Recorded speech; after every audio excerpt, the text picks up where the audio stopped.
সুপ্রিয় দর্শক মন্ডলী, সবাইকে শুভেচ্ছা। আমরা এখনো একটা ঘোরের মধ্যে আছি 32 নম্বরের বাড়ির ঘটনাটা নিয়ে। আমাদের পরিচিত জন যেখানে যার সাথে কথা বলার চেষ্টা করি, দেশে বিদেশে যেখানেই আছেন, তাদের বেশিরভাগ এখনো পর্যন্ত এই ট্রমা থেকে কাটিয়ে উঠতে পারছেন না।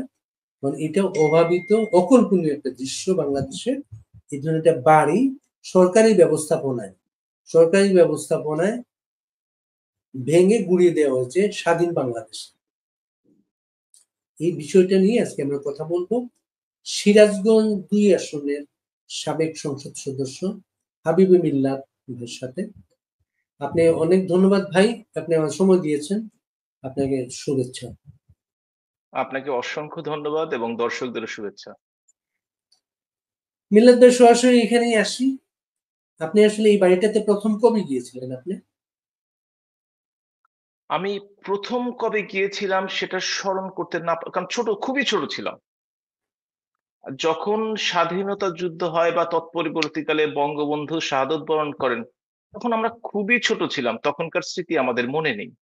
কিন্তু ইতিহাস পড়ে যা জেনেছি বা যা দেখেছি, যে বাংলাদেশের মানুষের এই মহান মুক্তিযুদ্ধ, স্বাধীনতা, স্বাধিকার সবকিছুর মূলেই এই বাড়ি থেকেই নেতৃত্ব দেওয়া হয়েছে।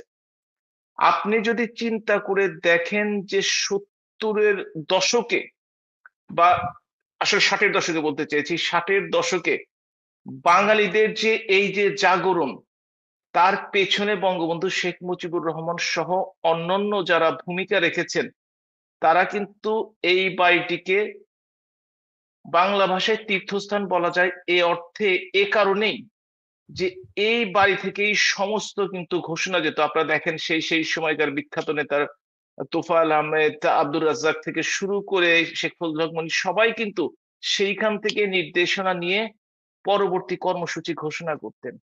অর্থাৎ এটা যে বঙ্গবন্ধুর নিজের বাসভবন কিংবা কিংবা আহ জননেত্রী শেখ হাসিনার পিতার ভবন, সেটি কিন্তু নয়।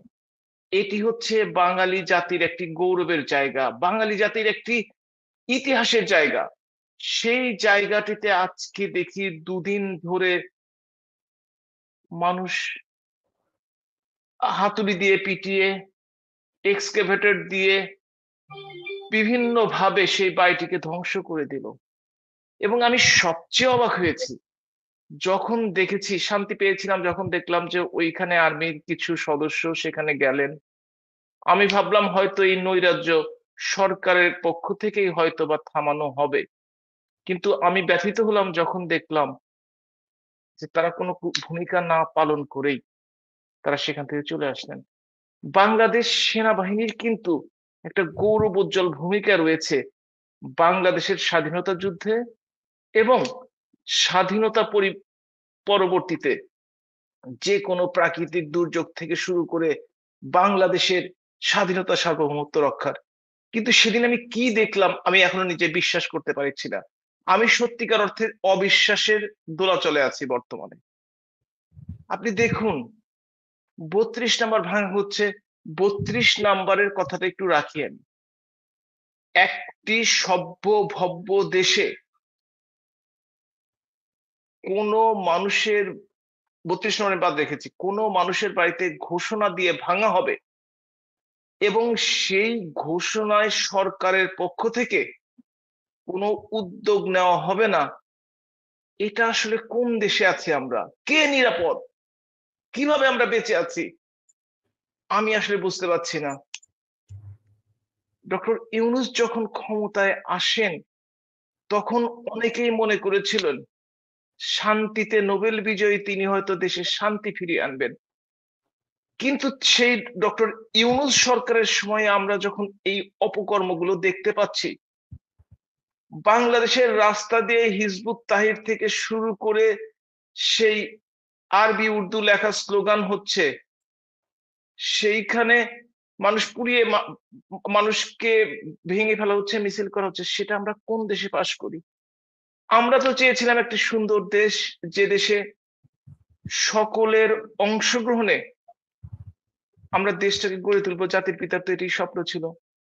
ভুল ভ্রান্তি মানুষের হয়, কিন্তু এত বড় ভুল ডক্টর ইউনূসের সময় মানুষ আশা করেনি। সেই জন্যই তাদের যে জনপ্রিয়তা ছিল একটি সময়, 5 তারিখের পরবর্তী সময় সেটি কিন্তু ফিকে হতে শুরু করেছে, এবং তারা অন্যায়, অবিচার, আবদারের কাছে মাথা নত করার জন্যই কিন্তু তাদের জনপ্রিয়তা আজকে শূন্যের কোটায় দাঁড়িয়েছে।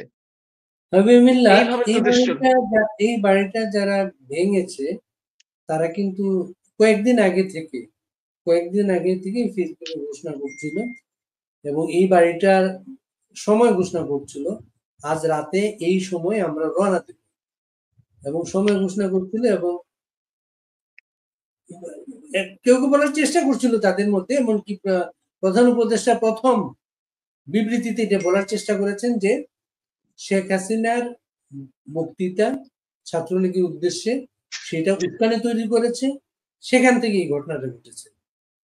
উনি বলার আপনি চেষ্টা করেন নাই, উনি বলেছেন। উনি তার বিবৃতিতে সুস্পষ্টভাবে প্রথম বিবৃতিতে সেটি বলেছেন। ঠিক আছে, বক্তৃতা ওর ঘোষণা আসলো রাত 9টার সময়। তার আগের দিনে বিভিন্ন সমন্বয়ক এবং সরকারের থেকে যারা বিভিন্ন পর্যায়ে দায়িত্বপ্রাপ্ত আছেন, প্রেস সচিব সহ, তারা কিন্তু বিভিন্ন ধরনের কথাবার্তা শুরু করলো, এবং তারা বলল যে ওই দিন সর্বশেষ চিহ্ন মুছে দেওয়া হবে, অর্থাৎ স্বাধীন বাংলাদেশের সর্বশেষ চিহ্নটি মুছে দেওয়া হবে পাকিস্তানি কায়দায়। এবং আপনি যদি দেখে থাকেন, বিবৃতি দিয়েই শুধু নিবৃত্ত থাকে নাই, তারা কর্মকাণ্ডটি ঘটিয়েছে। এবং বুলডোজার নিয়ে আসা সরকারি পৃষ্ঠপোষকতা ছাড়া কখনো নিয়ে আসা সম্ভব কিনা এটা আপনিও বোঝেন, আমিও বুঝি। যখন তারা এখন বেকায়দায় পড়েছে, তারপর তারা 3টি বিবৃতি দিয়েছে, এবং বিবৃতি দিয়ে তারা দোষ খলনের চেষ্টা করেছে। জননেত্রী শেখ হাসিনা বক্তৃতা দিবেন 9টার সময়, তাহলে 7টা 50-এই কিভাবে তথাকথিত ছাত্র জনতা জানতে পারলো যে 7টা 50 মিনিটে তারা জানতে পারলো যে কিভাবে কি বক্তৃতা দিবে, এবং বক্তৃতার ভাঙচুর শুরু হয়ে গেল। সরকার যে বিবৃতিটি দিয়েছে সেটির সাথে তো সময় মেলে না। আসলে বক্তৃতা দেবেন 9টার সময়, যদি কোনো রিয়াকশন হয় বক্তৃতা শোনার পরে, কিন্তু তারা বললেন বক্তৃতা শোনার পরে এটা হয়েছে, কিন্তু এটা তো শুরু হয়েছে আরো 1 ঘন্টা 10 বা 20 মিনিট আগে। এই ধরনের মিথ্যাচার আসলে বাংলাদেশের জনগণ পছন্দ করে না। কেউ যদি কাউকে নিশ্চিহ্ন করতে চায়, সেটা বাংলাদেশের ইতিহাসে হয়নি, বরঞ্চ যারা নিশ্চিহ্ন করতে চেয়েছে তারাই বারবার বিপদে পড়েছে, যেটা ইতিহাসের সত্য। বাংলাদেশ আওয়ামী লীগ গণতান্ত্রিক দল এবং সর্ববৃহৎ এবং 75 বছরের পুরনো, তাদের যত কম জনসমর্থন থাকুক না কেন, তাও কখনো 35-40-এর নিচে নামে নাই। অর্থাৎ এই 18-20 কোটি মানুষের দেশে আপনি চিন্তা করলেও 5 কোটি কর্মী সমর্থক আওয়ামী লীগের রয়েছে, এবং মুক্তিযুদ্ধের পক্ষের শক্তি রয়েছে। তাদের হৃদয়ে কিন্তু রক্তক্ষরণ হচ্ছে। এই রক্তক্ষরণ যদি কেউ দেখতে না পারে, তাহলে আওয়ামী লীগ যেভাবে ক্ষমতা হারাতে বাধ্য হয়েছে, আমি জানি না কার কপালে কি আছে। আপনি কি এই ঘটনার পর থেকে যাদের সাথে কথা বলছেন, আপনার কর্মী সমর্থকদের মাঝে, আপনার নিকটজনদের মাঝে, তারা কি বলছেন এটার দিন শেষে এটার প্রতিক্রিয়া কি দাঁড়াতে পারে জাতীয়ভাবে, সামাজিকভাবে? দেশের মেজরিটির জনগোষ্ঠীকে দুঃখ দিয়ে, কষ্ট দিয়ে ভালো ফলাফল অর্জন করা সম্ভব নয়। আমি খুবই দুঃখের সাথে বলতে চাই, আমি আসলে ভিডিও ক্লিপগুলি দেখছিলাম, বিশেষ করে মেইন স্ট্রিম টিভি চ্যানেলে যে ইউটিউবে বিভিন্ন ক্লিপ দেয় সেগুলো দেখছিলাম, নিউজও দেখছিলাম। এবং সত্যিকার অর্থে আমার কাছে খুবই হাস্যস্কর মনে হয়েছে যে বাক স্বাধীনতার জন্য, যে ফ্রিডম অফ স্পিচের জন্য আওয়ামী লীগকে দোষারোপ করা হতো, বিভিন্ন দলকে দোষারোপ করা হতো, সেই মিডিয়া আজকে একটি জনগণের কথা প্রকাশ করে না বা করতে পারে না। আমি একজন প্রখ্যাত, যে টিভিটি সবচেয়ে বেশি চালু বলে মনে করেন, তার অন্যতম প্রধানকে ফোন করেছিলাম। উনি বলেছেন নো কমেন্টস। এই হচ্ছে বাংলাদেশের সংবাদপত্র এবং টিভি চ্যানেলগুলোর অবস্থা। যে দেশে বাক স্বাধীনতা নেই, যে দেশে মানুষ কথা বলতে ভয় পায়, যে দেশে মানুষ রাস্তায় বেরোতে ভয় পায়, এই ভয়ের সংস্কৃতি কখনোই দেশকে ভালোর দিকে নিয়ে যেতে পারে না। কিন্তু আওয়ামী লীগের মতো বিশাল একটা দল, এত কর্মী সমর্থক যে দলের, সেই দলের কয়টা মানুষ এর বিরুদ্ধে প্রতিবাদে দাঁড়িয়েছে? খুবই দুঃখজনক।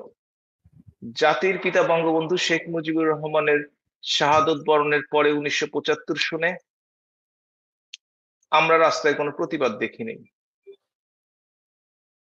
এই 5ই অগস্টের পরে আসলে সারা দেশে যে ভয়ের সংস্কৃতি শুরু হয়েছে, বিচারের কথা যদি বলেন, আইন আদালতের কথা যদি বলেন, মানুষ অপরাধ করতেই পারে, আমি নিজেও অপরাধ করতে পারি, সেই অপরাধের শাস্তি হবে, এটাই স্বাভাবিক কোনো একটি দেশে।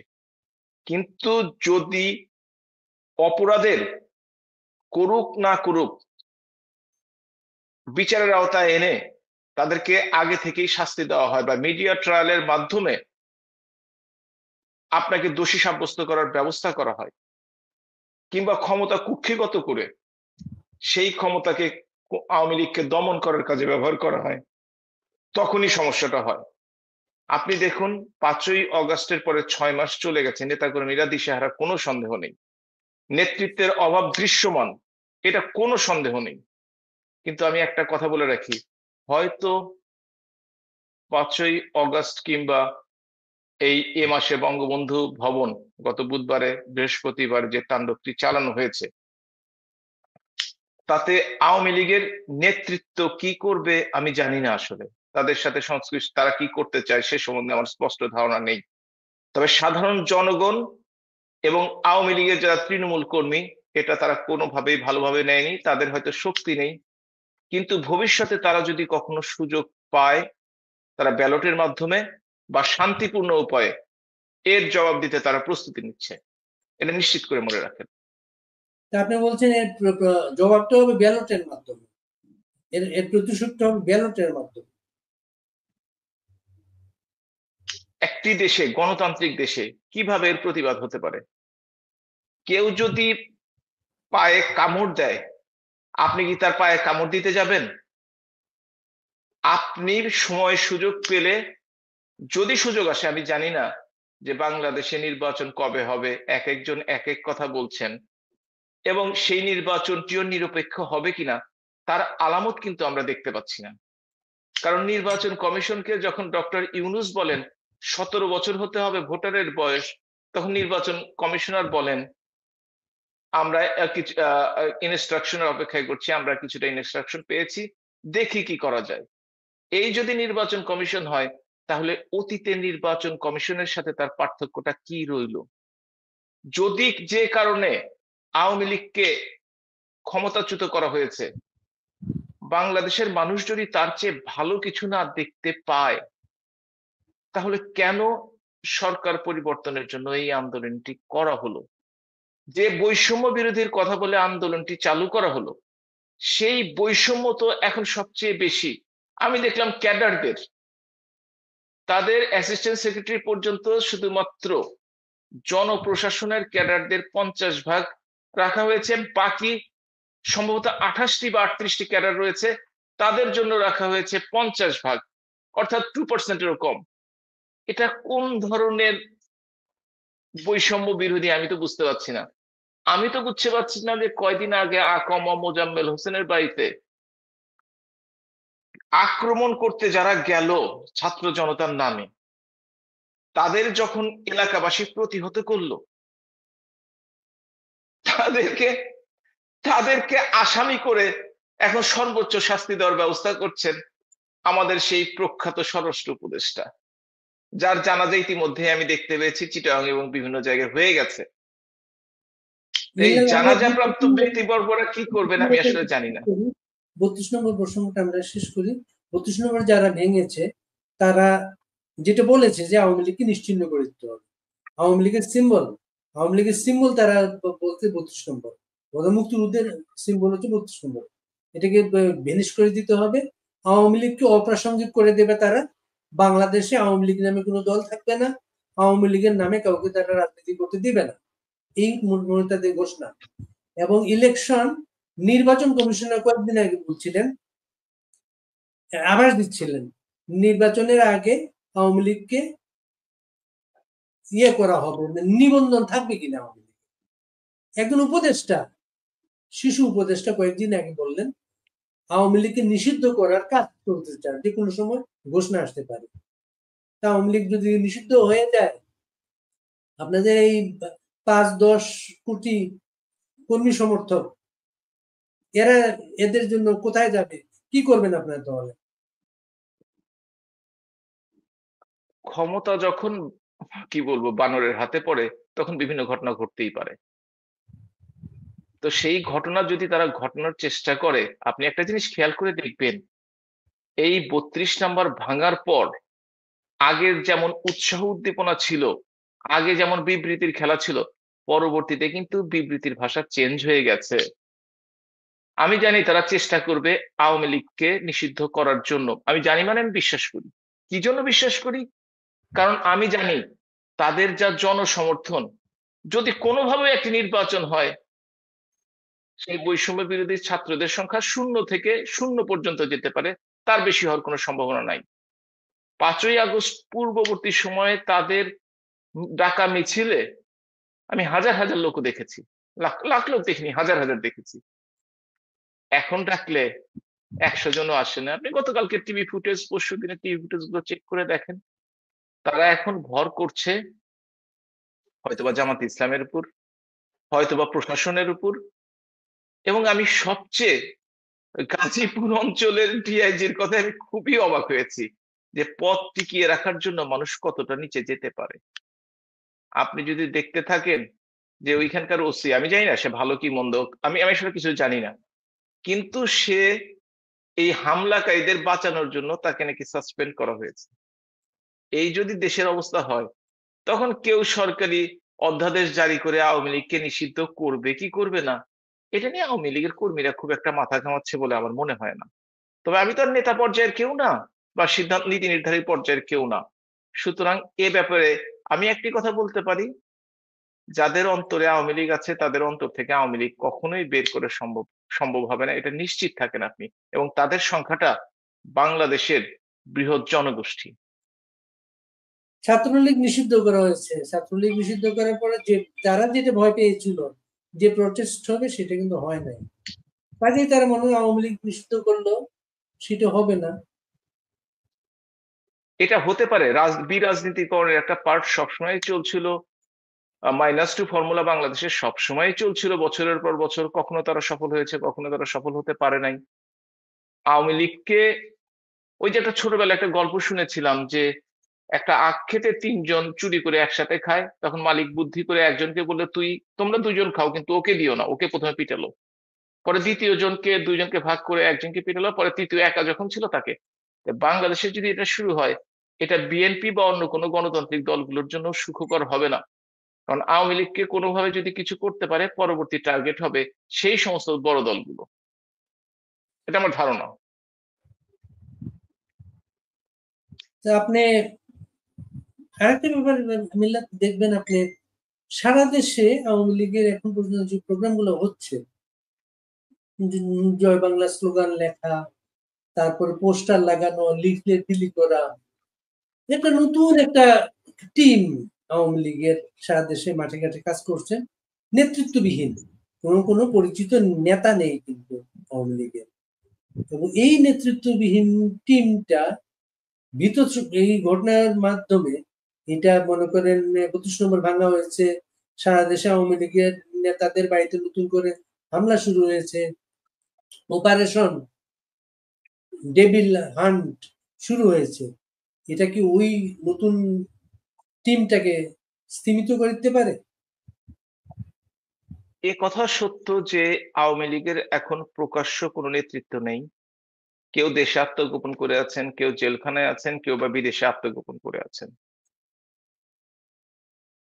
এ কথা এটাও সত্য যে দীর্ঘ সময় ক্ষমতার থাকার কারণে আওয়ামী লীগের জনপ্রিয়তা এবং আওয়ামী লীগ সম্বন্ধে মানুষের একটা কিছুটা হলেও, সকল মানুষের না, কিছু মানুষের বিরূপ ধারণা হয়েছিল, এ নিয়ে সন্দেহ করার কিছু নেই।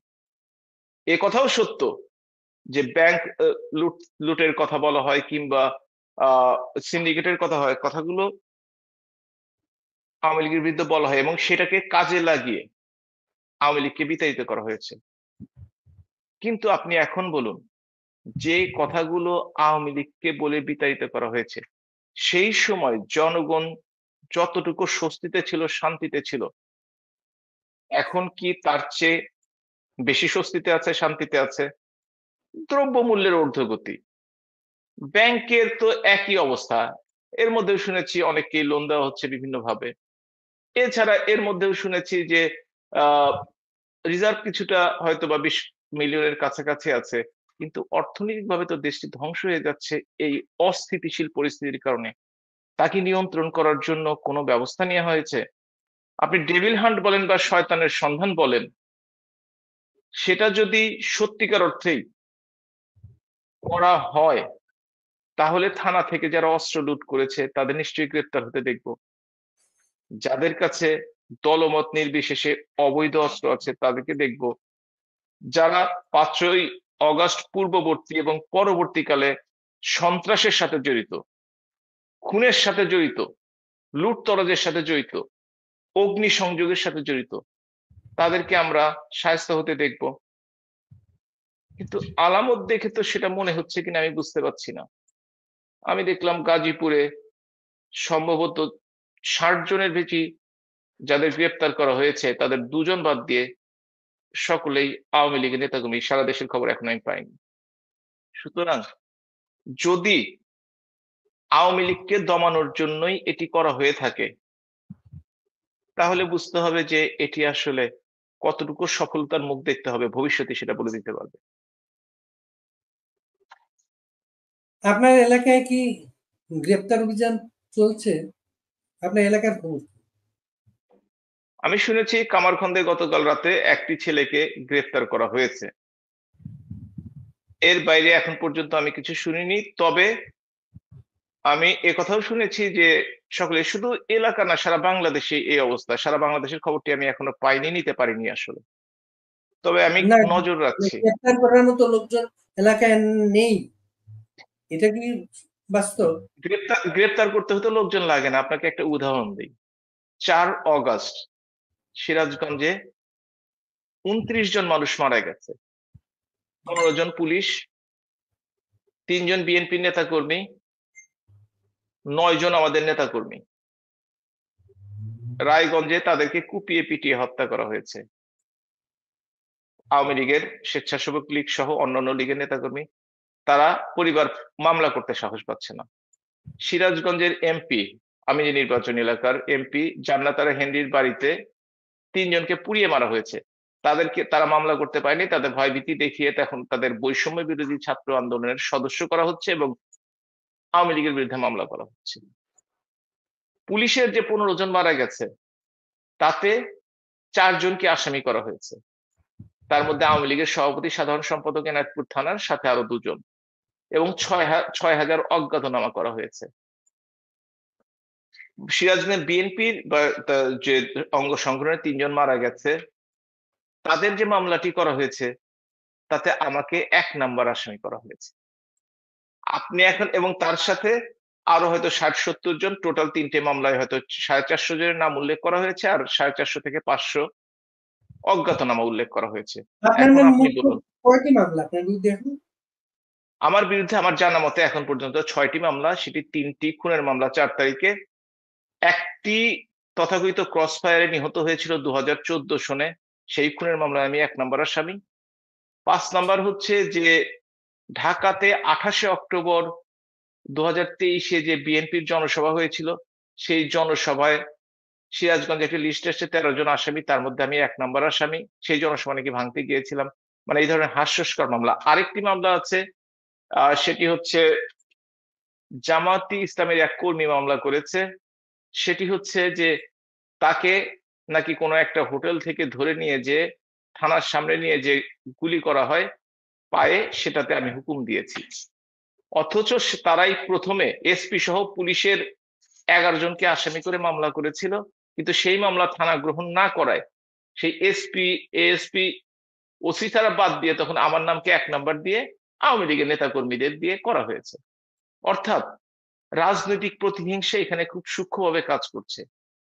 ঢাকায় অবস্থানরত সিরাজগঞ্জের একজন বিএনপি স্থায়ী কমিটির সদস্য আছেন, তিনি তার কোনো রাজনৈতিক প্রতিদ্বন্দ্বী তার এলাকায় চান না সিরাজগঞ্জ কামারখন্দে। সেই জন্য মামলাগুলোকে সুন্দর করে সাজিয়ে দেওয়া হচ্ছে, এবং এই যে আজকে কথা বললাম, হয়তো কাল পরশু আরো 2-3টি মামলা হয়ে যাবে, আমি এটা মনে করি। সুতরাং এখন মামলা দিতে তো আর কিছু করতে হয় না, শুধু নামগুলো বসিয়ে ডকুমেন্ট তো তৈরি করাই থাকে, এইগুলো হচ্ছে। আপনি সুতরাং তো খুনের মামলা, আপনার নিজেকে কি এখন খুনি খুনি মনে হলো?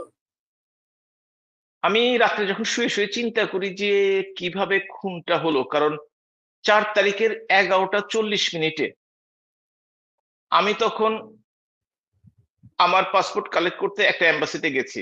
সেই সময় আমি ঢাকা থেকে কিভাবে খুন করলাম আমি এখনো মিলাতে পারিনি, হয়তো মিলাতে পারবো, 6 মাস গেছে তো, 2-1 বছরের মধ্যে মিলাতে পারবো।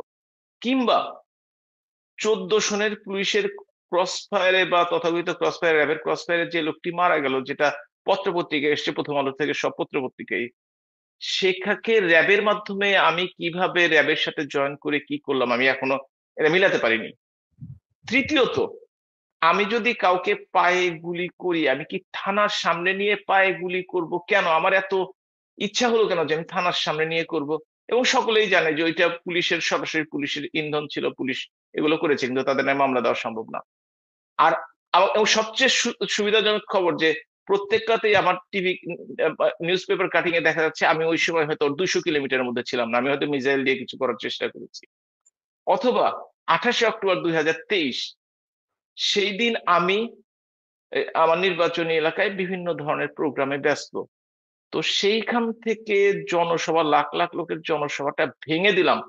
আসলে নিজের মাঝে মাঝে গর্বই হয়, এত বড় কাজ করেছি নিজেই জানি না। এবং এই ধরনের এখনো চিন্তা করে আমি মিলাতে পারছি না যে আসলে ডিজিটাল যুগ হওয়ার কারণে অনলাইনে যেমন আপনার সাথে কথা বলছি, কাজগুলো অনলাইনে করেছি কিনা আমি আসলে বুঝতে পারছি না। এটুকু আমার বোঝার ভুল, হয়তো ভবিষ্যতে কখনো উত্তর দিলে আমি বলতে পারবো যে হয়তো বা এভাবে সম্ভব, কিন্তু আমার ব্যক্তিগত সম্পৃক্ততা আমি এর সাথে এখনো খুঁজে বের করতে পারিনি। এই হচ্ছে গায়েবী মামলা। আমি আওয়ামী লীগের সময় বলতাম, আপনি সিরাজগঞ্জে 52টি মামলা হয়েছে, 3,000 নামীয় আসামি, 13,000 হচ্ছে অজ্ঞাতনামা আসামি। একটা জেলাতেই যদি এটি হয়ে থাকে, সারা বাংলাদেশের অবস্থা বুঝে দেখেন। এবং আমি আমাকে কেন আত্মগোপনে থাকতে হচ্ছে? এই কারণে থাকতে হচ্ছে, আমি যদি যে মামলা ফেস করি, আমাকে তো জামিন দেওয়া হবে না। আমাকে এই অপরাধে, যেটি আমি কখনোই করিনি, সেই অপরাধে আমাকে প্রতিটিতেই 6 ঘন্টা করে, 6 দিন বা 7 দিন করে রিমান্ডে নেওয়া হবে, এবং 4-5 সপ্তাহে, 6-7 সপ্তাহ আমার রিমান্ডেই কেটে যাবে। আর জামিন, আদালতেও তো হামলা হতে পারে আপনার। আদালতে হামলা হতে পারে, সেটুকু না হয় মেনেই নিলাম, কিন্তু আদালত নিরপেক্ষ না থাকার কারণে আদালত যে জামিন দিবে না তাও তো হবে না। এখন আপনি বলুন, এবং জেল গেট থেকে কোনো কারণে যদি জামিন পেয়ে জেল গেট পর্যন্ত পৌঁছতে পারি, আরো 3টি মামলা যে আমার নামে দিবে না, আরো 5টি মামলা যে আমার নামে দিবে না, এটা কিভাবে নিশ্চিত হব? সরকারি লোকজন বিভিন্নভাবে বলার চেষ্টা করছেন যে মার্চ মাস থেকে শেখ হাসিনার বিচার শুরু হবে। এই বিচার প্রক্রিয়াটা কিভাবে মোকাবেলার ব্যাপারে আপনার কোনো ধারণা আছে? কিভাবে প্রস্তুতি নিচ্ছে আওয়ামী লীগ? আমি আসলে বলতে পারি, নীতি নির্ধারক পর্যায়ের আমি কেউ না দলের, সুতরাং আমার এ ব্যাপারে মতামত দেওয়াটা খুবই কঠিন। সেই আদালতে বিচার হচ্ছে শেখ হাসিনা, যে আদালতে তিনি যুদ্ধাপরাধীদের বিচার করেছিলেন। ধর্ম উপদেষ্টা বলেছেন যে রশিতে নিজামী, মুজাহিদ, মীর কাসেম আলী এদেরকে ফাঁসি দেওয়া হয়েছে, সেই রশিতেই শেখ হাসিনাকে ফাঁসি দেওয়া হবে। আচ্ছা, আপনি তো সাংবাদিকতায় অনেক স্বনামধন্য, সারা পৃথিবীর খোঁজ খবর রাখেন, আপনি বলুন, কোন অভিযুক্ত যদি আদালতের মাধ্যমে অপরাধ প্রমাণ না হয় তাকে কি আপনি আগে থেকেই ফাঁসি দেওয়ার সিদ্ধান্ত দিতে পারেন? আপনি বলুন, আপনার কাছে আমি জানতে চাচ্ছি এটাই তো আইন কি বলে। বাংলাদেশ না? এটাই তো বাংলাদেশ। এটাই যদি বাংলাদেশ হয়ে থাকে তাহলে তো সবকিছুই সম্ভব। সুতরাং তারা কেউ যদি আমি কাউকে একটা ফাঁসি আমি দিতে আমি চায়। আমি একটা ঘটনা বলি, অস্ট্রেলিয়াতে একটা ঘটনা বলি। অস্ট্রেলিয়াতে একবার কাজী জাফর আহমেদ বাংলাদেশের প্রাইম মিনিস্টার ছিলেন এরশাদ আমলে। সিডনি মর্নিং হেরাল্ডে, সিডনি মর্নিং একটা লিড নিউজ হলো, করাপ্ট পিএম ওয়েলকাম অস্ট্রেলিয়া। মানে তার বিরুদ্ধে দুর্নীতির মামলা ছিল, এমন একটা দুর্নীতিবাজ লোক এখানে তাকে ওয়েলকাম করবে, মানে সে এখানে পার্মানেন্ট রেসিডেন্ট ছিল। কাইজাফর তার মেয়েরা এখানে থাকতেন এবং চিকিৎসার জন্য সবসময় এখানেই আসতেন পার্মানেন্ট রেসিডেন্ট, যেহেতু এখানে চিকিৎসাটা ফ্রি পার্মানেন্ট রেসিডেন্ট দেয় আর কি। পরে ওই মামলাটা নিয়ে ওই পত্রিকা একটা করতে সমঝোতায় বাধ্য হলো কাইজাফরের সাথে। কারণ হচ্ছে ওই পত্রিকার রিপোর্টে ওই লাইনটা ছিল না, কাইজাফরের এই মামলাটা যে বাংলাদেশের উচ্চ আদালতে স্টে অবস্থায় ছিল। স্টে অবস্থায় থাকা মানে হচ্ছে মামলাটা নিষ্পত্তি হয় নাই। শুধুমাত্র এই কারণেই তাকে এই কাইজাফরের সাথে বেশ বড় অঙ্কের টাকায় কিন্তু সমঝোতা করতে হয়েছে ওই পত্রিকাকে আর কি। বাংলাদেশে এখন আপনাদের তৈরি মিডিয়াগুলা আপনাদের মিডিয়া ট্রায়াল করছে প্রতিদিন, কিন্তু আওয়ামী লীগের কোনো একটা ফোরাম থেকে এই মিডিয়া ট্রায়াল নিয়ে কোনো চেষ্টাও আমরা দেখছি না। কোর্টে যেতে হবে, কোথায় যেতে তো হবে, চেষ্টা দিচ্ছি না কিন্তু। আপনি দেখেছেন যে 5ই আগস্টের পরে যারা মুক্তিযুদ্ধের পক্ষে শক্তি আওয়ামী লীগের সমর্থক কর্মী, সেটা বিচার বিচার বিচার মানে আইনজীবী হোক কিংবা অন্য কেউ হোক, অনেক কিন্তু কোর্টে যেতে হচ্ছে না, এবং কোর্টে গেলে হেনস্থা হতে হচ্ছে। আপনি দেখেছেন সিরাজগঞ্জে কয়েকদিন আগে আহ আইনজীবী সমিতি নির্বাচন ছিল। সেই নির্বাচনের প্যানেল রেডি করে আওয়ামী লীগ যখন পরবর্তী দিনে জমা দিবে, সেই দিনটিতে তাদের যে সভাপতি প্রার্থী ছিলেন তাকে হেনস্থা করা হয়েছে এবং কোনো নমিনেশন পেপার সাবমিট করতে দেওয়া হয়নি। এই যদি অবস্থা হয়ে থাকে তাহলে বলেন, মানুষের তো জীবন একটাই, কে সাহস করে নামবে এদের বিরুদ্ধে? কিন্তু আপনি তো সেই দল, আপনি তো বাংলাদেশের কোনো সাধারণ দল না, আপনি সেই দল যেই দল জীবনের ঝুঁকি নিয়ে যুদ্ধ করে বাংলাদেশটাকে স্বাধীন করেছিল। সেই দলের নেতা কর্মীরা, সেই নেতারা যদি এই ভয় পায়, তো বাংলাদেশের মানুষের মুক্তি কিভাবে সম্ভব? আপনি একদম সঠিক বলেছেন। শুধু মহান মুক্তিযুদ্ধ তো বাংলাদেশের সবচেয়ে বড় অর্জন, এর চেয়ে বড় অর্জন কিছু হতে পারে না। কিন্তু তার পূর্বেও যে গণতান্ত্রিক আন্দোলন হয়েছে, ভাষা আন্দোলন এবং তার পরবর্তী আন্দোলনগুলো, সেটাতেও কিন্তু আওয়ামী লীগ নেতৃত্ব দিয়েছে। এমনকি স্বাধীনতা পরবর্তী আন্দোলন, স্বৈরাচার বিরোধী আন্দোলনেও, প্রতিটি গণতান্ত্রিক আন্দোলনে আওয়ামী লীগ নেতৃত্ব দিয়েছে। সেই দলটি হঠাৎ বিপর্যয়ের মুখে পড়েছে। এদিকে নৈতিক জায়গাটা দুর্বল হয়ে গেছে দলটি। আহ এইটা কিছুটা হয়তোবা আহ সময় দিতে হবে, বুঝতে হবে। এটা তো স্বাভাবিক, আমাদেরকে প্রকাশ্য নেতৃত্ব না থাকার কারণে, নেতাকর্মীরা তৈরি থাকার কারণেও তারা আজকে প্রতিবাদ করতে পারছে না, এটাই স্বাভাবিক। কিন্তু এই দেখেন, বিএনপি 16-17 বছর ক্ষমতার বাইরে ছিল, প্রকাশ্য নেতৃত্ব মানে মূল নেতৃত্ব না থাকার কারণে তারা কিন্তু খুব সুবিধা করতে পারেনি। এবং এই যে 5ই আগস্টের যে পরিবর্তনটি হলো, সেটিতেও কিন্তু তারা পরবর্তীতে সহযোগীর ভূমিকা পালন করেছে, কিন্তু তারা তারা সুবিধা কিন্তু করতে পারে নাই, তারা সুবিধা করতে পারে নাই। আপনারাও যথেষ্ট অসুবিধার সৃষ্টি করেছেন, সেই ফল কি ভোগ করছেন? আমরা একটি কথা মনে রাখতে হবে, আমি কিন্তু প্রথমেই বলেছি যে রাজনীতিতে কাউকে ধ্বংস করা যায় না, এবং এটা আমি বুঝে শুনেই বলেছি। সেই জন্য 15 বছরে, 16 বছর, 17 বছরে বিএনপি কিন্তু দাঁড়িয়ে আছে। সুতরাং কেউ যদি মনে করে 17 মাসে বা 2 বছরে বা 3 বছরে আওয়ামী লীগের মতো একটি সুসংগঠিত দলকে, যার তৃণমূল পর্যন্ত বিস্তৃতি রয়েছে, তাদেরকে শুধুমাত্র কথার মাধ্যমেই ধ্বংস করে দেওয়া হবে, সেটা আসলে কতটুকু যুক্তিযুক্ত তাদেরকে আমি চিন্তা করতে অনুরোধ করব দ্বিতীয়বার। সাম্প্রতিক সময়ে আমরা বিএনপিকে একটা পরিবর্তিত রাজনৈতিক দল হিসেবে দেখেছি। বিএনপি সংবিধান ছুঁড়ে ফেলে দেয়া, কবর দেয়া এর বিরুদ্ধে অবস্থান নিয়েছে। বিএনপি রাষ্ট্রপতিকে অপসারণের বিরুদ্ধে অবস্থান নিয়েছে। বিএনপি নেতারা বলেছেন, মহাসচিব বলেছেন, আওয়ামী লীগকে নিষিদ্ধ করার পক্ষে তারা না, রাজনৈতিক দলকে নিষিদ্ধ করার পক্ষে তারা না। সেই দলটা কিন্তু 32 নম্বর ধ্বংস ইস্যুতে কোনো স্পষ্ট কথা বলেনি অফিসিয়ালি। এটা কেন মনে হলো আপনার? বিএনপি কি ভাবছে এটা আসলে আমার পক্ষে বলা সম্ভব না, কারণ তাদের সাথে কোনো প্রকার সংশ্লিষ্টতা না থাকার কারণে। তবে একটি কথা বলবো, বিএনপি আগের চেয়ে অনেক ম্যাচিউর পলিটিক্স করছে এবং বিএনপি ভাবছে, প্রথমত 5ই অগস্ট পরবর্তীতে যেভাবে মনে হয়েছিল যে বিএনপি ক্ষমতায় চলে যাচ্ছে, সেটা কিন্তু ধোঁয়াশার মধ্যে আছে এই মুহূর্তটিতে। এবং এই ধোঁয়াশার কারণেই বিএনপি আজকাল যে বক্তৃতা বিবৃতিগুলো দিচ্ছে খুবই পরিমিত, এবং তারা ধীরে ধীরে আগানোর চেষ্টা করছে যৌক্তিক পরিণতির দিকে। তারা ভাবছে যে কোনো সময় যেভাবে দেশ চলছে, যে কোনো জিনিস হাতছাড়া হতে পারে যে কোনো সময়। আর 32 নম্বর সম্বন্ধে তারা বিবৃতিটি কেন দেয়নি বা সুস্পষ্টভাবে দেয়নি বলতে পারেন, সেটা আমার আসলে বোধগম্য নয়।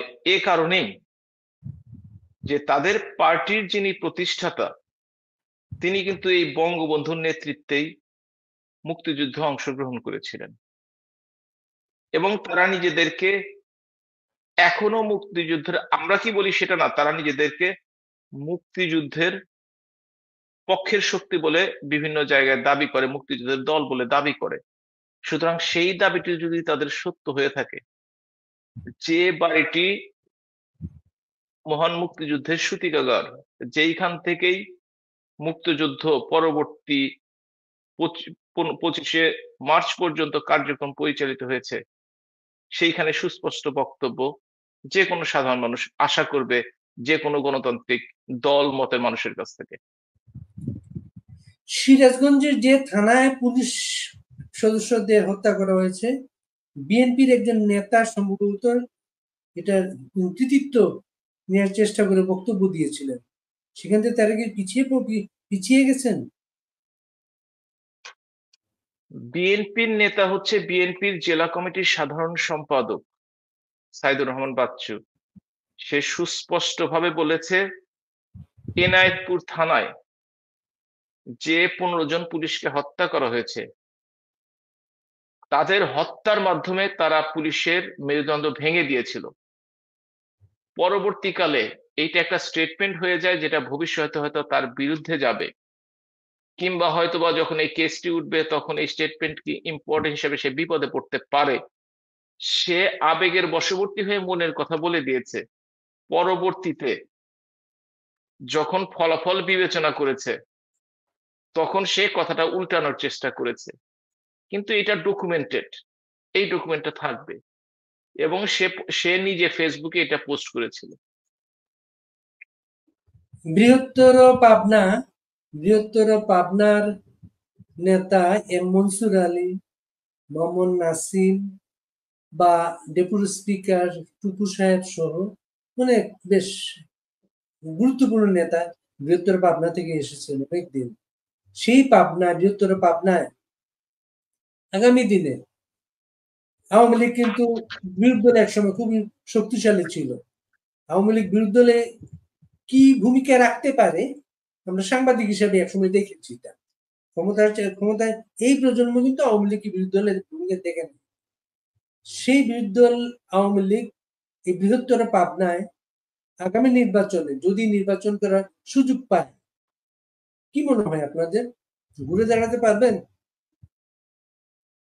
প্রথমত হচ্ছে বাংলাদেশ আওয়ামী লীগের প্রতিষ্ঠাতা সভাপতি মৌলানা আব্দুল হামিদ খান ভাসানী কিংবা সাধারণ সম্পাদক সাবেক আব্দুর রশিদ তর্ক বাগিশ, তারা কিন্তু এই সিরাজগঞ্জের মানুষ।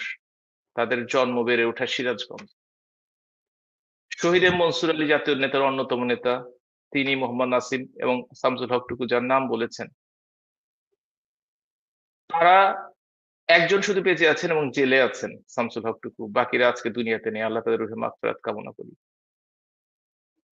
সেই তাদের জন্মভূমি বা তাদের সেই রাজনৈতিক এলাকার মানুষ ঘুরে দাঁড়াবে, কোনো সন্দেহ নেই। কিন্তু যে চিত্র আমরা দেখতে পাচ্ছি, তাতে আপনি যে নির্বাচন বলছেন, সেটা কি ধরনের নির্বাচন? নির্বাচন তো বাংলাদেশের অনেক নির্বাচনই প্রশ্নবিদ্ধ। এটা কি প্রশ্নমুক্ত নির্বাচন, নাকি প্রশ্নবিদ্ধ হওয়ার সম্ভাবনা আছে? সেটুকু যদি বলেন তাহলে আমি অবস্থানটা আরো পরিষ্কার করতে পারবো। 32 নম্বর বাড়িটি একসময় দাঁড়িয়েছিল। 32 নম্বরের বাড়ির সামনে প্রতি বছর 15 আগস্ট নানা সময় নানা প্রোগ্রাম হতো এবং এক ধরনের স্থায়ী প্যান্ডেল ছিল ওই এলাকায়। 32 নম্বরে বাংলাদেশের যারা সফরে এসেছিলেন, সর্বশেষ ফ্রান্সের প্রেসিডেন্ট সহ প্রচুর লোকজন 32 নম্বরে দেখতে গিয়েছিলেন।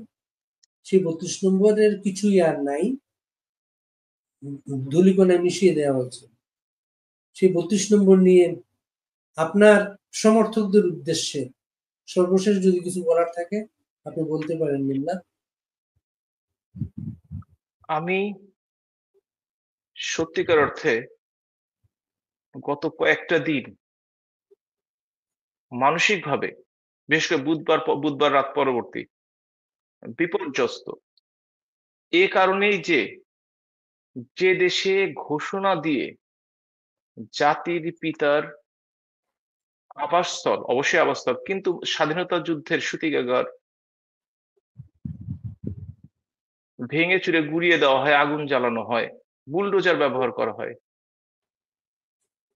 সে দেশের মুক্তিকামী মানুষ, মুক্তিযুদ্ধের পক্ষের শক্তি এবং আওয়ামী লীগ এবং সহযোগী সংগঠনের নেতৃবৃন্দকে যে ক্ষত সৃষ্টি হয়েছে, তার জন্য কিছু বলার দরকার নাই। কারণ আমাদের মধ্যে এর মাধ্যমেই আত্মিক শক্তি সৃষ্টি হয়েছে, যেটি হচ্ছে আওয়ামী লীগের মধ্যে যে বিভাজন, অপছন্দ, অনেক নেতৃত্বের প্রতি অনাস্থা, সেগুলো যেন কেটে যাচ্ছে এবং আওয়ামী লীগ নিজ শক্তিতে ঐক্যবদ্ধভাবে বলীয়ান হচ্ছে, এটুকুই আমার মনে হয়। আপনি ভালো থাকবেন হাবিব মিল্লাত।